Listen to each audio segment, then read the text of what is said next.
At the beginning of the 20th century, excavation behind the Temple of Seti I at Abydos began to uncover something that did not fit easily into the building above it. The work itself started plainly enough. Men cleared sand, followed buried walls, and removed earth from a place where almost every layer had once been sacred. Abydos was full of remains, broken stone, old foundations, traces of chapels, names of kings, and fragments of devotion left by one age over another. Behind Seti's temple, they might have expected another piece of that long history. Instead, a stranger structure appeared. The Temple of Seti itself was clear in its purpose. It was a royal monument, carved with gods, offerings, processions, sacred names, and the ordered confidence of a pharaoh who wanted eternity arranged around him. Its chambers belonged to the visible religion of Egypt, ritual preserved in stone, kingship made architectural, the divine world given walls and sequence. The structure behind it belonged to a different mood. It lay lower in the ground. Its stonework was heavier, its design simpler, almost severe. A sunken building came into view, arranged around a central stone platform with a channel surrounding it. Water gathered there, separating the place from the world above and giving it a character unlike the bright carved halls of Seti's monument. The structure would become known as the Osireion. The usual explanation tied it to Seti I.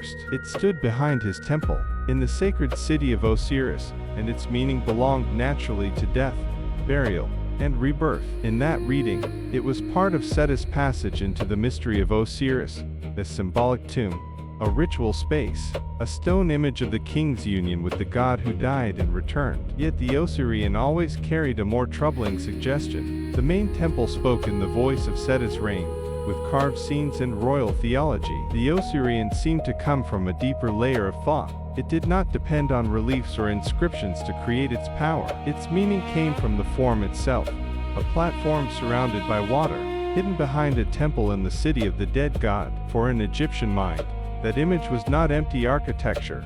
Water was the beginning before creation. A raised island within it recalled the first land rising from the primeval flood. At Abydos, where Osiris ruled the imagination of the dead, such a structure pointed toward passage, descent into darkness, contact with the god below, and return in another form. The darker question was whether Seti built it at all. If his architects designed the Osireion from the beginning, then they created something unlike the rest of the temple they served. But if they uncovered an older sacred structure already buried in the ground, then Seti's temple becomes something different. Not only a monument built for a pharaoh, but a royal enclosure around a power that was already there.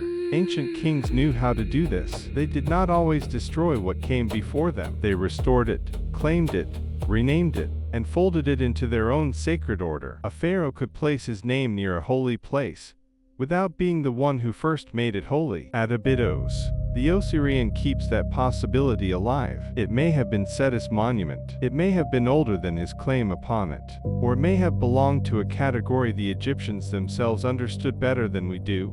A place not merely built, but revealed. For years, the question remained in stone, water, and excavation reports. Then another witness entered the story, a woman born in London, who would come to Abydos and say that the temple was not new to her at all. Dorothy Eady's life began far from the Nile, in a world that should have had no connection to the temples of Egypt.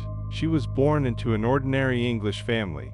At the beginning of the 20th century, there was no desert around her, no river valley, no carved gods watching from temple walls. Her world was modern, Christian, domestic, and gray in the way London could be gray. Nothing in that world prepared anyone for what happened after the accident. Dorothy was still a small child when she fell down a flight of stairs. The fall was severe. A doctor was called to the house, and for a time the family believed the child had died. Then Dorothy came back, and the life that returned with her did not settle into the old shape. Soon after the accident, she began asking to go home. Her parents thought she meant the house, the room, the family life around her. But Dorothy rejected that answer again and again. She was already in the house where she lived, already with her parents, already surrounded by the things that should have comforted her. Yet she insisted that this was not home. The longing became clearer when Egypt entered her life. In museums and books, Dorothy began to see images from the ancient world,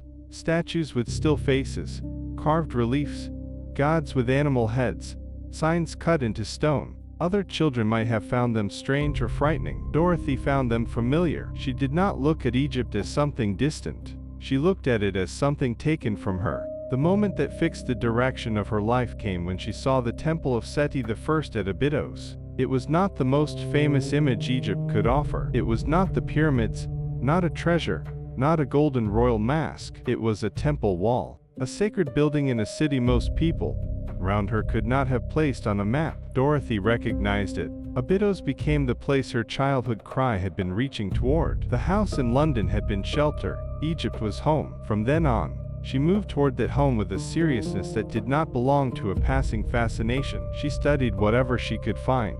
She spent time among Egyptian objects in museums, learned the names and forms of the old religion, and returned again and again to the Temple of Seti. Her interest did not spread vaguely across all of Egypt. It narrowed around one king, one sacred city, and one landscape behind which the Osireion waited. By adulthood, Dorothy no longer understood her connection to Egypt as imagination. She believed she had lived there before. The memories came first as fragments: a temple, a king, a former name, and a life cut short. Eventually, she followed them across the sea. When Dorothy Eady reached Egypt, she did not arrive like someone discovering a foreign country. Cairo was not Abydos, but it was the first real crossing. The heat, the river, the dust, the closeness of ruins beneath ordinary streets. Egypt was no longer an image in a book or a room in a museum. It was around her, loud and physical, indifferent to the years she had spent longing for it. She married an Egyptian man and gave birth to a son. She named him Seti. To anyone else, it might have seemed like an unusual name, chosen by a woman with a passion for ancient history. For Dorothy, it belonged to the current that had been carrying her since childhood. The name of the pharaoh had followed her from a photograph in England to a living child in Egypt. Through her son, she became known as Omm Sety, Mother of Seti. The name stayed because it suited the life she was entering. Dorothy belonged to London. Omm Sety belonged to Egypt. She did not remain on the surface of the country. She worked with those who studied and preserved its past, learned to draw and copy temple scenes, recorded inscriptions, and developed the patience of someone who knew that every line mattered. Her gift was not only devotion, it was attention. That made her different from the usual seekers, who came to Egypt chasing mystery.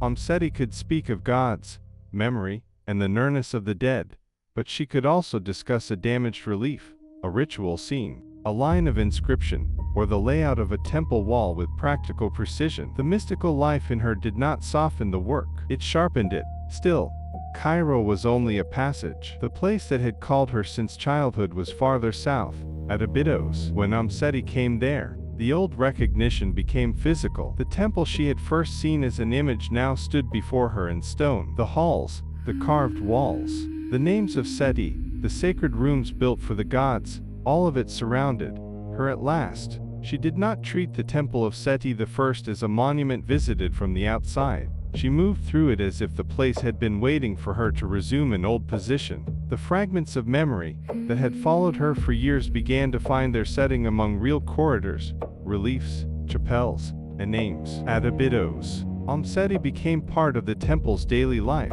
She worked among its walls, helped record its scenes, copied inscriptions, studied damaged reliefs, and learned the building with an intimacy no guidebook could give. Other people came to examine the temple. Omm Sety came to serve it. There was nothing decorative about that service. She knew the temple as a working sacred body, its chapels, its damaged walls, its processional logic, its places of silence, its images of offerings and gods.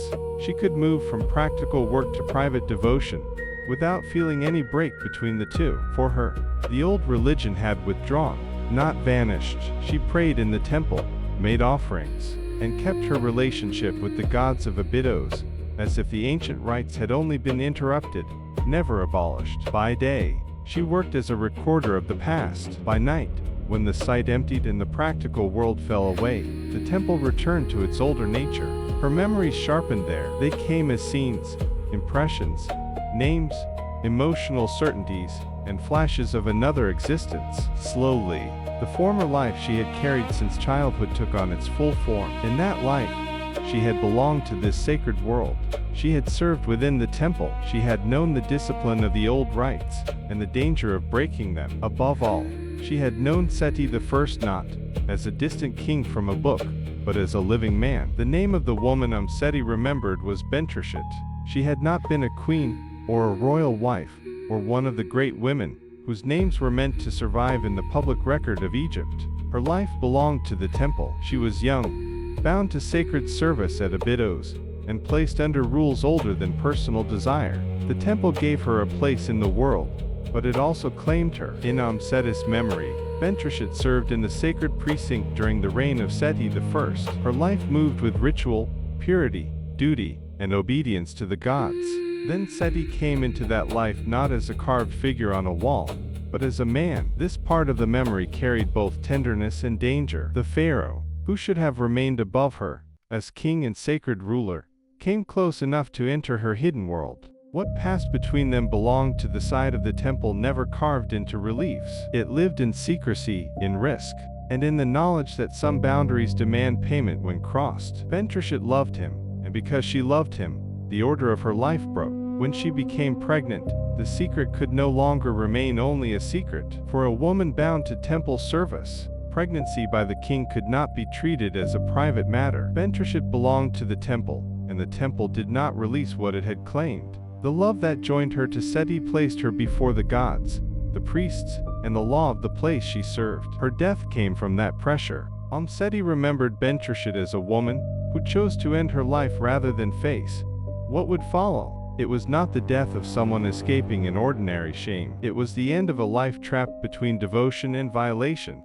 between the man she loved and the sacred order she had broken. That death carried forward Dorothy Eady's longing for Egypt, her recognition of Abydos, her bond with Seti, and her need to return to the temple gathered around this earlier wound. She had not come back only to admire a vanished civilization. She had come back to the place where Bentrishit's life had ended.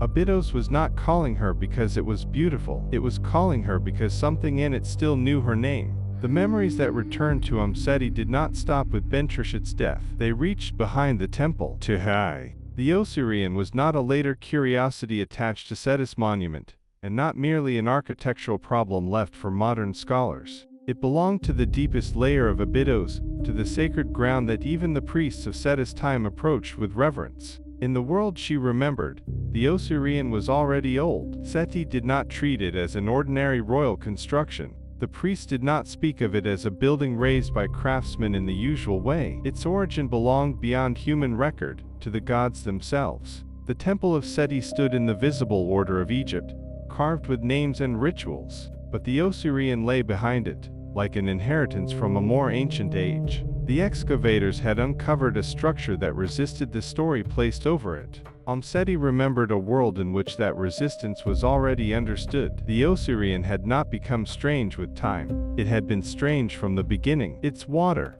its sunken form, its central platform, and its connection to Osiris all pointed toward passage rather than display. This was not a place made for crowds or royal spectacle. It was a place of crossing, where the dead god entered the hidden waters, and returned with life changed into another form. Seti's temple did not explain it away. It guarded it. That is the darker possibility at Abydos. The great decorated monument may have been built not simply to honor Osiris, but to frame a sacred power already present in the ground. Seti placed his name beside it, but the Osireion did not begin with his name. It carried a memory older than the reign that claimed it. Omm Sety's life makes that possibility feel like recognition. She had crossed death as a child. She had returned with a longing no one around her could satisfy. She had followed that longing to Egypt, to Abydos, to the Temple of Seti, and finally to the story of Bentrishit. At the end of that path stood the same buried structure that had troubled the excavators from the beginning. The Osireion was not separate from her story. It was the place where her story became larger than one life. If Bentrishit died in the sacred world of Abydos, then Omm Sety returned to a landscape built for return itself. The city of Osiris, the Temple of Seti, the water behind the walls, and the stone island below the earth formed one pattern. Death was not disappearance. Memory was not illusion. What had been buried could rise again in another form. She did not give the Osireion a simple explanation. She gave it a memory. In her account, The structure was not an appendix to the temple, but a holy inheritance, not a monument of royal vanity, but a place before which even kings and priests lowered their voices. And so the story returns to the ground behind the Temple of Seti I, where the excavators uncovered the Osireion with tools, and Omm Sety approached it through memory. Both paths lead to the same question. If the Egyptians built their temples to preserve contact with the divine, what kind of place was the Osireion? A tomb, a gateway, or the remnant of something the gods left beneath Abydos before history learned to write their names?